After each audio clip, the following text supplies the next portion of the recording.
So we are here in a new episode of Plenary Anarchy with John Allen Gay, the executive director of the John Quincy Adams Society, to talk about foreign policy. And I think we could start talking about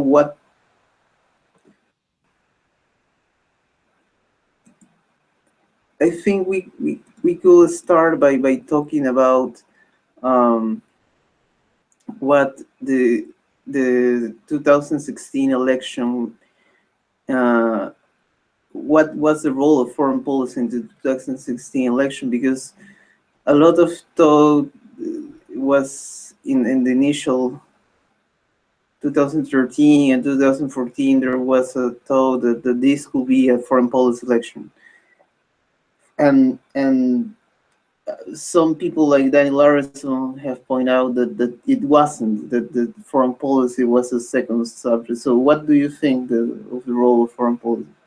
Well, I'm inclined to think that that Dan Larson and folks like that are right, that the role of foreign policy really was it really did play second or third or fourth fiddle. And if you look at the exit polls, those bear it out. And actually, the even people who expressed a strong view about different internationally relevant issues, they were often issues that had a strong domestic component. So terrorism, immigration, trade, issues like that, where there is a feeling that there's a strong link between what international security issues and international issues more generally, between those issues and how they proceed and tangible events here in the United States. And I think, one of the challenges of our current approach to foreign policy is that it rests in many ways on defending a kind of abstract international order, whether you call it liberal internationalism, liberal hegemony, primacy, whatever the term is, that these aims are in defense of a broad U.S. role that doesn't really have a day-to-day impact on the security and welfare of ordinary Americans. And I think in part that's because, and what's incredible is that we've been able to have this election that wasn't really about foreign policy after a lot of big international security events in the last few years: the Russian seizure of Crimea, the war in Syria, some of the breakdowns in the order in Europe. And we've also been at war for 15 years now.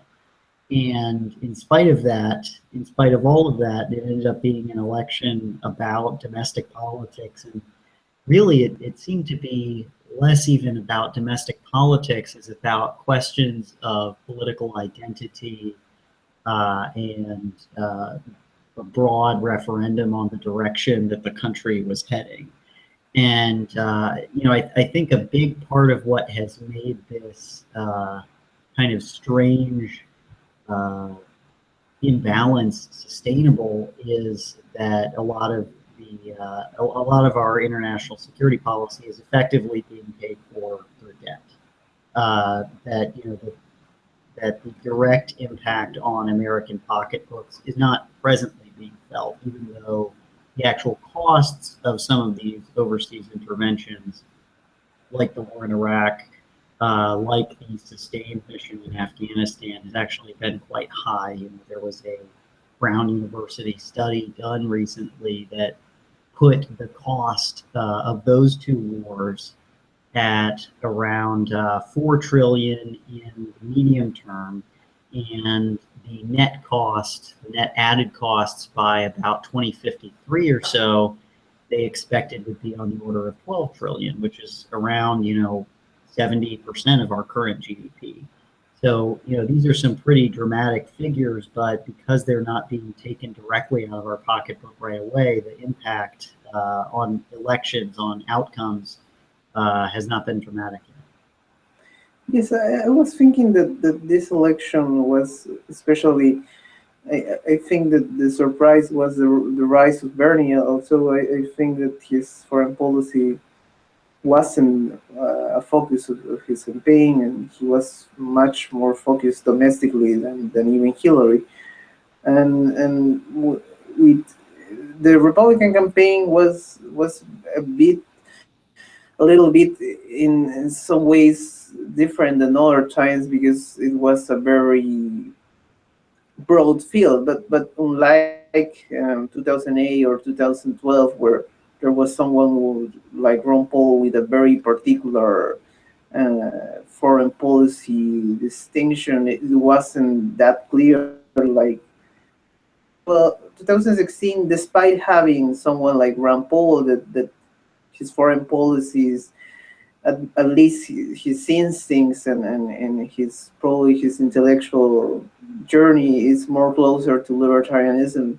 He wasn't as much clear in the way that Ron Paul was, and Ron Paul was a foreign policy candidate in some way. I know that he likes to talk about the gold standard and other issues that are important to him, and I think that actually economic policy was the issue that bring him to be involved in electoral politics. But I think that with the time, foreign policy was the main focus of his career, and the Republican field didn't seem to have a foreign policy candidate. On the Democratic side, I often think that Jim Webb could have been a foreign policy candidate, although his positions are very at odds with today's Democratic Party, especially his radical critic of identity politics is very at odds with the contemporary Democratic Party. Lincoln Chafee also had some foreign policy views that were different. And Martin O'Malley seemed less hawkish than Hillary, but I don't know how much of his foreign policy vision will differ from a more establishment view. Uh, so I think that were components that make the election to not be so much about foreign policy. The fact that the candidates which like Jim Webb, like Ron Paul, which were the ones that have an articulate vision that was a question to the establishment was on the one hand had less attention by the media or by different by the public in general. But on the other hand, Trump represents a curious phenomenon because he was a very unique kind of candidate. His foreign policy was not in the mold of the neoconservative establishment, and at the same time, he was not a libertarian. And despite that some tried to link him with the alt-right and with the paleoconservatives, he started his career by trying to challenge Pat Buchanan, which is not a position that many paleoconservatives like. And some paleoconservatives like Jim Antle are still mad with with uh, with Trump for trying to attack Buchanan. So it's kind of funny because I think that despite that his foreign policy positions weren't as clear, he was seen as an outsider. And I think his pick of James Mattis, Secretary of Defense, show that he is still somehow an outsider. James was criticized by the Zionist Organization of America and because of his positions on Israel. It was a very surprise that he picked him, but I think that we could see a more positions of Trump in the next months and in the next years. I don't know how you see that. Yeah, on Trump and kind of the direction that he's going to go. I mean, first off, I would say it's still unclear, and I think that's what everybody in Washington is saying right now. Is we just don't know where he's going to go, and I think a great part of that is that even though he has actually been vocal on international issues for decades. And there was a pretty interesting case made by Thomas Wright of Brookings in Politico several months ago during the primaries, asserting that Trump actually does have an intellectually coherent foreign policy, and he calls it Trump's 19th century foreign policy, sees strong overtones of mercantilism and nationalism. And it certainly seems like he has instincts that are in that universe that also kind of fit into the Jacksonian style of politics, both at home and abroad. I think, I'm an Iran watcher, so I definitely noticed when he was talking about some of these incidents in the Persian Gulf, where he said, where Iranian Revolutionary Guard Navy vessels had come close to U.S. Navy vessels that were transiting the Strait of Hormuz. Trump said, that if they were doing that when I'm president, that they're going to get blown out of the water. And, this is actually very consistent with the Jacksonian style of foreign policy and of politics in general. It's very focused on honor. Trump specifically mentioned that they were insulting our guys and making gestures and things like that, which I'm not sure if it was actually true, but this kind of perception, this way of approaching foreign policy as a contest of honor among nations, where honor is something to be preserved and preserved with force. That's one aspect of his approach that I think has been under-examined and that I think should give some pause as far as his pursuit of a new direction in foreign policy would be. I think on the personnel side, there's also been some big question marks. There were folks who seem to be under consideration for very senior positions like Rudy Giuliani, like John Bolton, and some of the appointments down ticket as well. Also General Flynn, who have staked out very hawkish positions on a whole range of issues. Flynn, for instance, had asserted that there's a kind of global alliance against the United States among, I can't even keep track of all, Islamic extremists, Russia, Venezuela, Cuba, even included Nicaragua on the list as part of this big international conspiracy against the United States that we needed to take forceful action against. And so I think that there is still a lot of open ground, because one thing that is also clear about Trump is that he is willing to defy his advisors at times, and that was already kind of clear, and it came out the other day in that event up at Harvard where they had several senior campaign staff from both the Clinton and the Trump teams. And I believe it was Corey Lewandowski from Trump's campaign who had said, hey, we told him several times, don't attack the judge because of his ethnic background, don't do this, don't do that. And Trump charged right through it and, managed to survive politically. And you do wonder if internationally, if that's going to continue. There have been some indicators of that. He reportedly has been taking very few briefings from the intelligence community.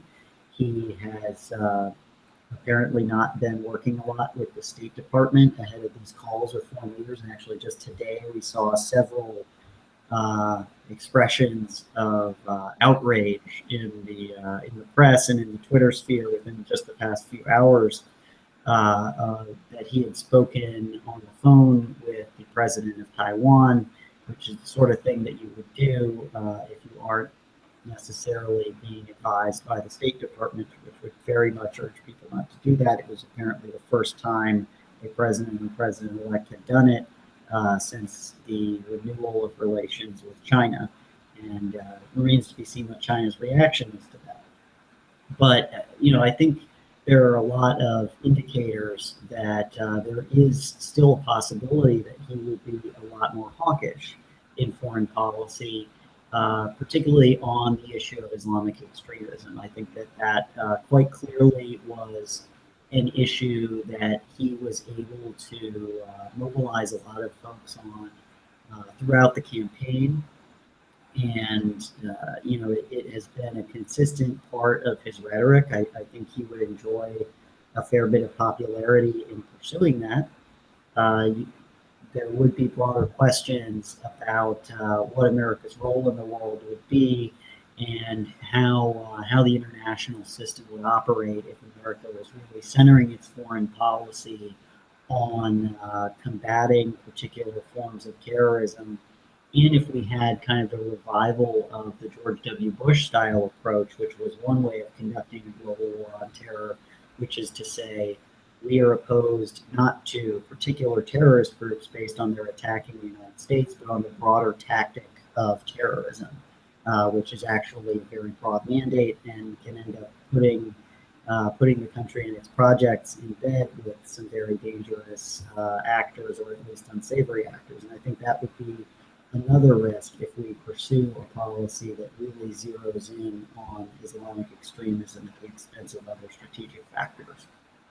And at the expense of focusing on the threat that particular Islamic extremist groups pose to the lives of Americans. But Asira, I was wondering, what are your thoughts on how the Iran deal worked in this election? Because I think some think that Hillary wasn't a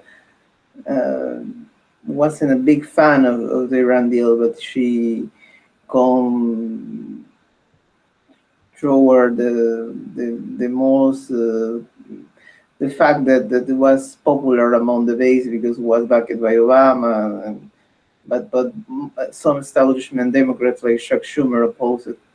On the other hand, someone which it's relatively anti-war like Jim Webb was opposed to the Iran deal, not on the same grounds that neoconservatives, but he makes some statements about the Iran deal.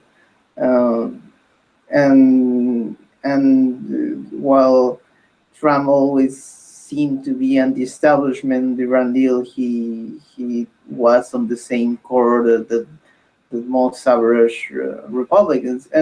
And I think Rand Paul even was against the Iran deal, and some I don't remember exactly who was the journalist that wrote it, but I think there was an article that said that the support of Rand Paul of the Iran deal was the final act of his campaign, because with that symbolic vote, he will have alienate part of the most radical anti-war base, would have looked to other side in trying to search for an anti-war candidate. So how do you think the Iran deal worked in this election? Well, it has certainly been the case that Trump has been a strong critic of the deal. His rhetoric on this, as in some other cases, has been a bit inconsistent.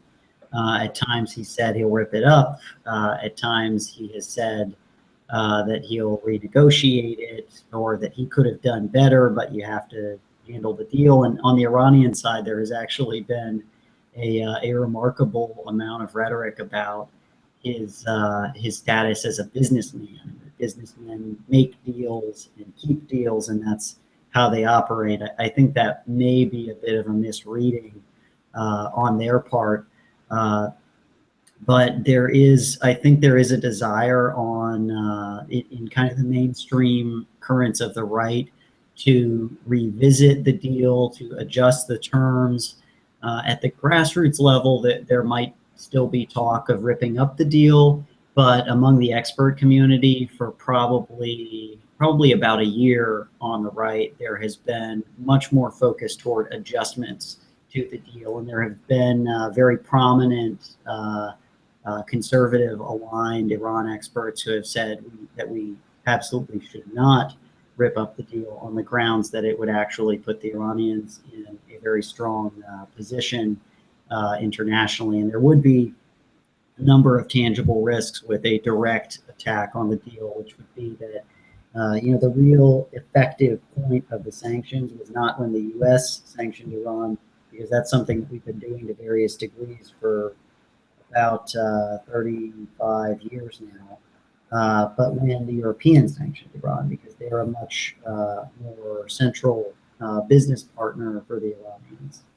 And if we were to potentially pursue a tougher course on Iran without actually getting the Europeans on board, the risk would be that we would have a major confrontation with them because a lot of these sanctions, the way they work, and the thing that makes them most effective is you don't just target the folks who are doing business with Iran, you cut off entities that are doing business with Iran from transactions with your own financial system. And pretty much any company, unless it's very small, is going to say, yeah, I'd way rather be able to do business with the United States and with people who do business with the United States than with Iran, because it's just a vastly larger economy. And so there is a danger that there could be some sort of confrontation with the Europeans if we were to be faced with the prospect of actually designating European entities as sanctions violators, or of fining European banks for processing some of these transactions. And then, of course, the Russians and the Chinese were also parties to these talks. They were less directly affected by the sanctions, but they still, I think, would not be thrilled by this. So you would, in essence, be getting potentially a major international confrontation where the benefits to the United States in renegotiating the deal would be pretty marginal. You can improve certain aspects of it. You can, make some of the inspections protocols a little stronger. You could make some of the clauses, that the so-called sunset clauses, where the effects, where the things that we want them to not do, where their agreement to not do those things expires in 8, 10, 15, 25 years. And you could extend those and make them permanent. But those are, I would argue that those are all relatively marginal benefits. Whereas if you are any president who wants to have a transformative role, either at home or abroad, it's going to be very difficult to say it's tactically smart to have a big confrontation like this over marginal gains at the very beginning of your term. What I think is more likely, based on, including there was some reporting in the Financial Times a couple of hours ago, suggesting that they are looking at expanding sanctions on Iran for non-nuclear related purposes as one potential policy path. And there's been movement in Congress on that for quite a while. So this would be on issues like human rights and terrorism, and the broader idea would be either just to directly punish those, so to have kind of a punitive, hindering purpose for sanctions, or a coercive purpose where you're trying to get them to stop doing certain things, whether it's human rights violations and terrorism, or it could be for the purpose of strengthening our negotiating position so that we have something to give away in return for concessions, say, on Iran's role in the broader Middle East, in places like Syria, Iraq, Yemen, and Lebanon, where we have concerns, and many of our U.S. allies have concerns. And there is still a danger in that regard, which is roughly the same danger that the Iranians would perceive this as a kind of indirect violation of the deal, because it's likely that the way these sanctions would work is by doing things that would sort of duplicate what the sanctions we just negotiated away were doing. And so they would say this is effectively a violation of the deal, so we're going to start undoing some of our commitments. And then the U.S. says, well, you're violating the deal, so we're going to undo some of our commitments. And you get some potential escalation where both the quality of the sanction regime, the quality of the restrictions on the nuclear program begin to decline, and at the same time you get many of these international confrontations I was just talking about. Yes, I think it's always interesting to see I think that in politics, I think that there is a difference between politics and policy, and saying something is not the same thing as doing it. And I think that is a risk that a lot of times politicians take, making such statements like, let's read that deal, let's especially when our international treaties and have consequences, especially if someone looks at for a grand strategy position. And I was wondering, what are your thoughts on Iran, particular on the some people that don't necessarily are Iran watchers, but historians or others that don't necessarily see us in the political way, but in the most current events, seeing the Iranian society as a society that is becoming more secular, that is becoming less religious, that could lead to some kind of change, of transformation, but a lot of them also um, say that the issues, that the structure of power of the Islamic rulers, for saying some way, is still very powerful, and that it couldn't be challenged even if the majority of the people become more secular. Well, I do think that the Iranian case is a pretty good argument against establishing a state religious government as a means of preserving the religious character of society. Uh, in many ways, it has had a corrupting influence both on the conduct of the Iranian state and on the purity and reputation of Iranian religion, because it has infected it with politics and has turned it into a kind of political gesture, an almost partisan gesture. This has actually been kind of a pattern in Iran for a very long time under previous regimes in Iran, when there was a kind of national attempt at having some form of more secularized politics. A good way of showing that you were an opponent of the regime was to begin praying 5 times a day, to grow out a beard if you're a man, or if you're a woman, to wear the hijab. It became kind of an issue of political identity as much as of religion. And that was a big part in why the revolution against the Shah in Iran took on a religious an Islamic character, as opposed to just being a revolt against the ruler. And as far as the durability of the system in Iran and the broader character of it, one of the major debates nowadays is the degree to which the clerical elite and the associated elements within it have political power versus the Revolutionary Guards and certain populist elements and kind of the political establishment, and whether the driving force in Iran's politics, which side it is. And then you also have the quasi-democratic institutions within Iran, and the question of how powerful they are, which is actually a major source of political confrontation.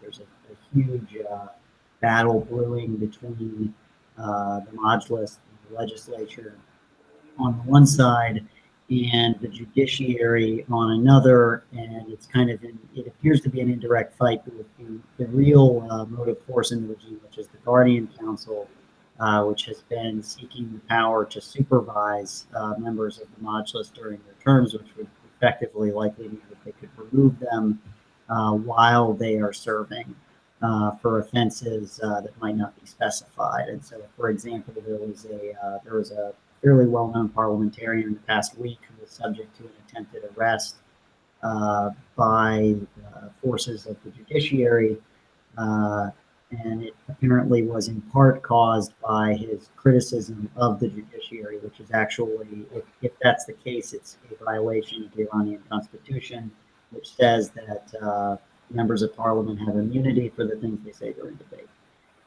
So there are definitely a lot of these concerns. It's certainly, I think Iran is in many ways better positioned, not necessarily to become a secular society, but a more secularized and democratic political system. They still have some legal continuity with the past in the sense that they have a legislature that still has meaningful, forceful debate, even if it's within an extremely narrow political context, and even if there is a lot of exterior pressure that is unseen. They sure do yell at each other a lot on the floor of the modulus if they are really just a rubber stamp legislature.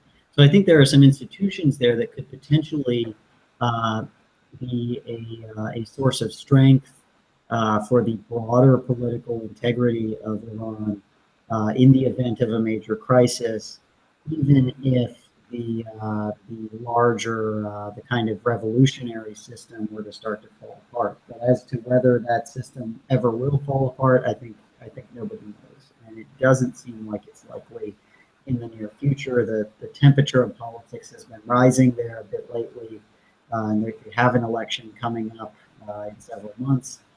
But ever since the crackdown in 2009, there has been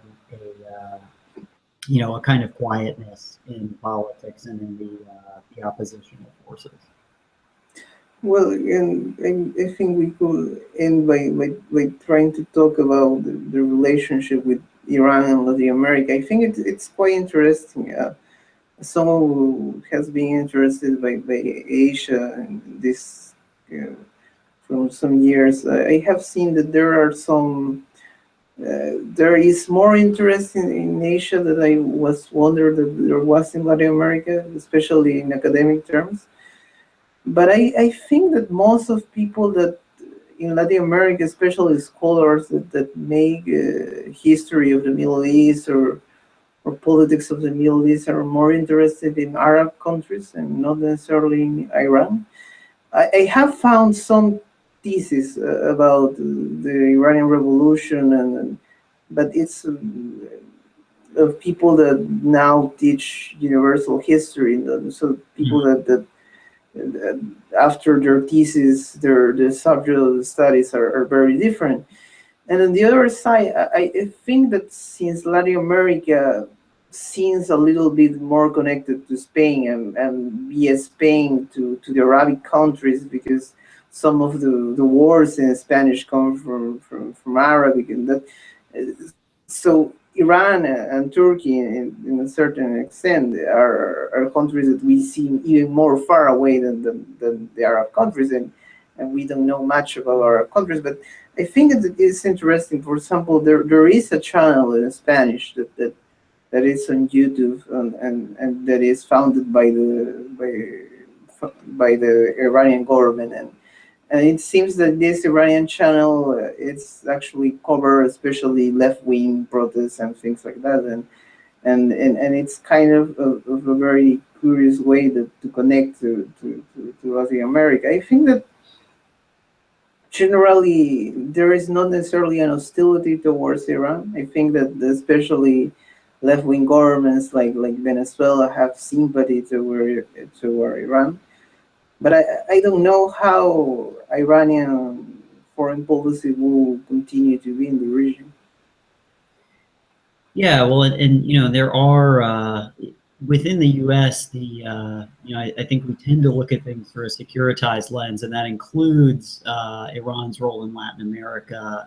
There is definitely a lot of concern that, particularly in the tri-border area, that there has been a fair amount of smuggling and drug running that ultimately benefits Hezbollah and indirectly Iran. And there have been some scholars who have tracked influence of kind of Hezbollah rhetoric and religious outreach in Latin American countries. And there have been some security incidents that have had an Iranian aspect that have occurred in Latin America within the past decade or so. But especially with Venezuela in the midst of its current internal crisis, it's difficult to see how Iran could really play a major role in Latin America, particularly from a security perspective. And ultimately, any ambition that they would have there would have to be one of raising the costs to the United States, or one of a more rhetorical strategy of attempting to form a visible global coalition against what they refer to as global arrogance, which usually refers essentially to the West. And figures like Hugo Chavez, to a lesser extent Maduro, Fidel Castro, these are, within these narratives, they are appealing, even though in the narrower context of an Islamic revolution, these kind of secularized regimes are actually quite dissimilar.